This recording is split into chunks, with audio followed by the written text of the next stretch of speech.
అదే RTV app వార్తల్ని క్షణాల్లో చదివే అవకాశం ఉంటుంది. ఒక న్యూస్ పేపర్, ఒక టెలివిజన్ ఛానల్ మీ చేతుల్లో ఎప్పుడూ ఉంటాయి. ఒక దాంట్లో కాకపోతే ఇంకొక దాంట్లో అయినా మాకు ఉద్యోగ అవకాశాలు వస్తాయి అని చెప్పి వాళ్ళందరూ మా ప్రభుత్వానికి విజ్ఞప్తి చేసింది. అందుకే గ్రూప్ 2 పరీక్షల్ని వాయిదా వేసి మీకు అనుకూలమైన నిర్ణయం తీసుకోవడం జరిగింది. ఆనాడు ఉద్యోగ అవకాశాల కోసం కదం దొక్కిన మీరు ఈనాడు నోటిఫికేషన్లు ఇవ్వడంతో శిక్షణ తరగతులలో మీరు నిమగ్నమై చదువుకుంటున్నారు.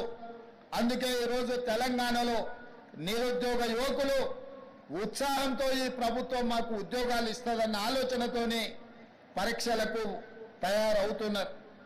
ఈ నేపథ్యంలో తెలంగాణ రాష్ట్రం నూతనంగా ఏర్పడ్డ రాష్ట్రం అభివృద్ధే కాదు, కొన్ని అవలక్షణాలను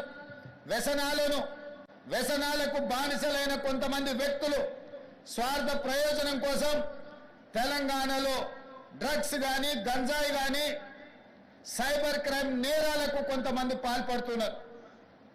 ఇట్లాంటి ప్రత్యేకమైన సందర్భంలో దాదాపుగా 540కి పైగా ఎస్ఐలు ఏఎస్ఐలు ఈరోజు తెలంగాణ సమాజానికి సేవలు అందించడానికి మీరు ముందుకు వస్తున్నారు.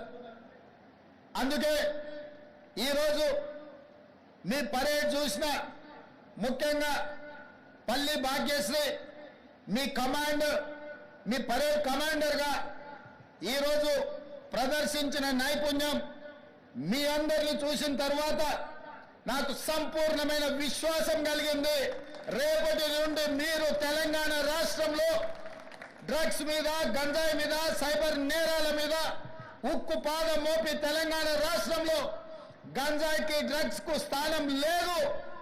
అట్లాంటి కార్యక్రమాలకు ఎవరైనా పాల్పడితే వాళ్ళని ఎవరిని క్షమించము అనే విధంగా మీరు ముందుకు నడుస్తారని మాకు సంపూర్ణమైన విశ్వాసం కలిగింది. మిత్రులారా, ఇది ఉద్యోగం కాదు, ఇది ఉద్యోగ భద్రత కాదు మీకున్నది. తెలంగాణ రాష్ట్రంలో ముఖ్యంగా పోలీసు విభాగంలో చేరే ప్రతి యువకుడికి ఇది ఒక భావోద్వేగం. ఇది ఉద్యోగ బాధ్యత కాదు, ఇది ఒక భావోద్వేగం. ఈ రాష్ట్రాన్ని మనం వందలాది మంది మీలాంటి నిరుద్యోగ యువకులు ఉద్యమకారులు ప్రాణ త్యాగాలు చేసి తెలంగాణ రాష్ట్రాన్ని సాధించుకున్నాం. ఈ సాధించుకున్న రాష్ట్రంలో వ్యసనాలకు తావు ఉండకూడదు. గంజాయి, డ్రగ్స్, సైబర్ నేరాలకు ఎక్కడ కూడా అవకాశం ఉండకూడదు. ఈ తెలంగాణ రాష్ట్రం మనది. 4 కోట్ల తెలంగాణ ప్రజలు మన కుటుంబ సభ్యులు. వాళ్ళు ఎలాంటి సమస్యలు ఎదుర్కొన్నా అది మన వైఫల్యమే అవుతుంది. మన మీద సంపూర్ణమైన విశ్వాసం పెట్టుకొని ప్రజాప్రతినిధులతో పాటు 24 గంటలు ప్రజలకు అందుబాటులో ఉండి ప్రజలకు అవసరమైన అందించే సేవలు పోలీసులే. పోలీసులకు సమయం లేదు, సందర్భం లేదు. ఏ సమస్య వచ్చినా, వరదలు వచ్చినా, కరువు వచ్చినా, లేకపోతే భూకంపాలు వచ్చినా, శాంతి భద్రతల సమస్యలు వచ్చినా, లేదా మత కలహాలు వచ్చినా, ఆర్థికపరమైన నేరాలు జరిగినా, ఏది జరిగినా ముందు బాగానే ఉండి ఆ సమస్యల మీద పోరాటం చేసేది పోలీసు సిబ్బంది, పోలీసు విభాగం. అందుకే నేను మీతో పంచుకున్నది ఇది ఉద్యోగం కాదు, ఇది ఒక భావోద్వేగం. ఈ భావోద్వేగమే ఈ తెలంగాణ రాష్ట్రాన్ని పునర్నిర్మించి భవిష్యత్ తరాలకు బంగారు బాటలేసే బాధ్యత మన అందరి మీద ఉన్నది. అందుకే ఈరోజు తెలంగాణ రాష్ట్రంలో ఒక పక్కన నిరుద్యోగ సమస్యను పరిష్కరిస్తూ ఇంకొక పక్కన విదేశీ పర్యటనలకు వెళ్ళి జాతీయ అంతర్జాతీయ స్థాయిలో తెలంగాణ రాష్ట్రానికి వేలాది కోట్ల రూపాయల పెట్టుబడులు తీసుకొచ్చి పరిశ్రమలను స్థాపించి ఆ పరిశ్రమల ద్వారా లక్షలాది మంది నిరుద్యోగ యువకులకు ఉద్యోగ ఉపాధి అవకాశాలు కల్పించాలన్న ఆలోచన మన ప్రభుత్వం చేస్తున్నది. ఈరోజు ఉద్యోగాలే కాదు, నిరుద్యోగ సమస్యను పరిష్కరించడమే కాదు, ఈ సమాజంలో పెట్టుబడులు తీసుకురావడమే కాదు, రైతన్నలు, నేతన్నలు, పట్టెడు అన్నం పెట్టేది రైతన్నలైతే ఆ రైతన్నలకు ఆత్మగౌరవంతో బ్రతకడానికి నేతన్నలు సహకరిస్తున్నారు. నేతన్నలతో పాటు గీతన్నలు ఈరోజు మన సమాజంలో ఉన్నారు. కుల వృత్తులు, చేతి వృత్తులను బలోపేతం చేస్తూ ఆ వృత్తులను ఆదుకుంటూ ఈనాడు తెలంగాణ రాష్ట్రంలో 8 నెలల్లోనే సరిగ్గా 27 రోజుల్లో 18,000 కోట్ల రూపాయలు రైతు రుణమాఫీ చేసి 22,22,687 మంది రైతుల ఖాతాలో 18,000 కోట్ల రూపాయలు వేసిన చరిత్ర ఈ దేశంలోనే మొట్టమొదటిది. తద్వారా మీరందరూ రైతుల బిడ్డలు, గ్రామీణ ప్రాంతం నుంచి వచ్చిన వాళ్ళు, వ్యవసాయము, వ్యవసాయ సమస్యలు, రైతుల యొక్క కష్టాలు తెలిసినోళ్ళు. నేను కూడా గ్రామీణ ప్రాంతానం నుంచి, వ్యవసాయ కుటుంబం నుంచి వచ్చిన వాడినే. రైతు యొక్క కష్టాలు నాకు తెలుసు.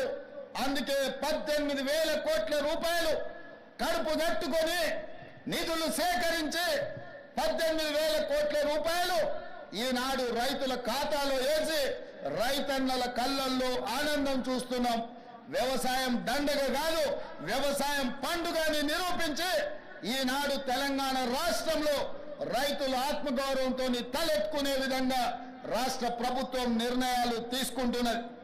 ఇవాళ ఈ తెలంగాణ రాష్ట్రం పచ్చగా ఉండాలన్నా, పసిడి పంటలు పండాలన్నా ప్రాజెక్టులతో పాటు చెరువులను, కుంటలను కాపాడుకునే బాధ్యత మన మీద ఉన్నది. నిన్న మన మీరందరూ చదివి ఉండొచ్చు, చూసి ఉండొచ్చు. రేవంత్ రెడ్డి గారికి ఏమొచ్చిందయ్యా, హైడ్రా పేరు మీద మీ చెరువుల్లో విలాసవంతమైన విల్లాలు కట్టుకుంటే ఆయన నేల గూలుస్తున్నాడు అని.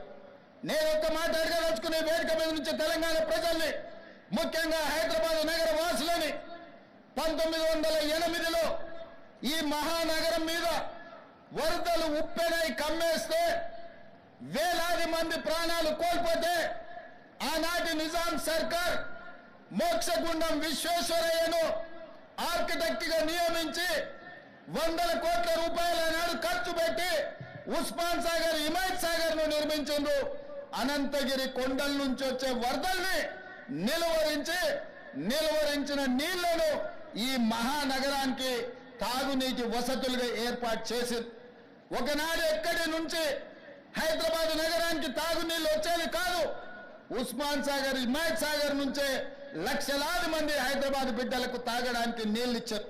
హైదరాబాద్ దాహార్తిని తీర్చిన ప్రాజెక్టులు గండిపేట, హిమాయత్ సాగర్.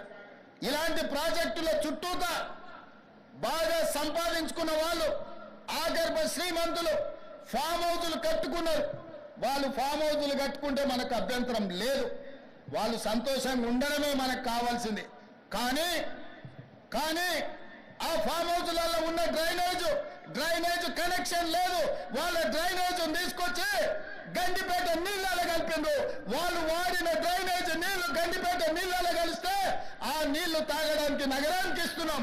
నేను అడుగుతున్న మిత్రులారా, ఇవాళ మీరు చెప్పండి, ఎవరో బలిసినోడు కట్టుకున్న ఫామ్ హౌస్ డ్రైనేజ్ నీళ్లు గండిపేట తాగు నీళ్ళలో కలుస్తుంటే ఆ నీళ్ళని నగర ప్రజలకు తాగడానికి ఇస్తే ముఖ్యమంత్రిగా నేను వైఫల్యం చెందినట్టు కాదా? ఒక్కసారి ఆలోచన చెయ్యండి.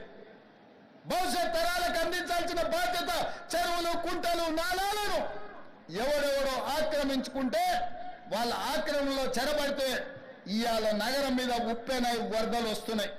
ఆ వరదలు ఎక్కడికి వెళ్తున్నాయి? బస్తీలో ఉన్న పేదోళ్ళ ఇళ్లకు పోతున్నాయి. పేదోళ్ళు జీవితకాలం కష్టపడి సంపాదించుకున్న ఫ్రిడ్జ్, టీవీ, మంచము, బట్టలు, కట్టుకున్న బట్టలతో సహా అర్ధరాత్రి పూట వాళ్ళ ఇళ్లకు నీళ్లు వస్తే తడిసి ముద్దయి అనాథలాగా రోడ్డు మీద నిలబడాల్సిన పరిస్థితులు వచ్చినాయి. మున్నేరు వాగు పక్కన ఖమ్మంలో అయినా, వరంగల్ జిల్లాలో అయినా, హైదరాబాద్ నగరంలో అయినా, కృష్ణానది ఒడ్డున మునిగే ప్రాంతాలైనా దుర్మార్గులు ఆక్రమించుకున్న చెరువుల వల్లనే ఇవాళ వరదలు వస్తున్నాయి. అందుకే హైడ్రాను ప్రారంభించడం. హైడ్రా స్పెషల్ టాస్కే ఈ చెరువులను ఆక్రమించిన వాళ్ళను చెరబట్టిన వాళ్ళ నుంచి విడిపించాలని, అలాంటి వాళ్ళను అవసరమైతే చెరసాలకు తోలాలనేది నా ప్రభుత్వ విధానం. అందులో ఎంత గొప్ప వ్యక్తులున్నా ఎంత మరిన్ని వీడియోస్ కోసం ఛానల్ ని సబ్స్క్రైబ్ చేయండి, లేటెస్ట్ అప్డేట్స్ కోసం వాట్సాప్ ఛానల్ ని ఫాలో చేయండి అండ్ లింక్ డిస్క్రిప్షన్ లో ఉంది.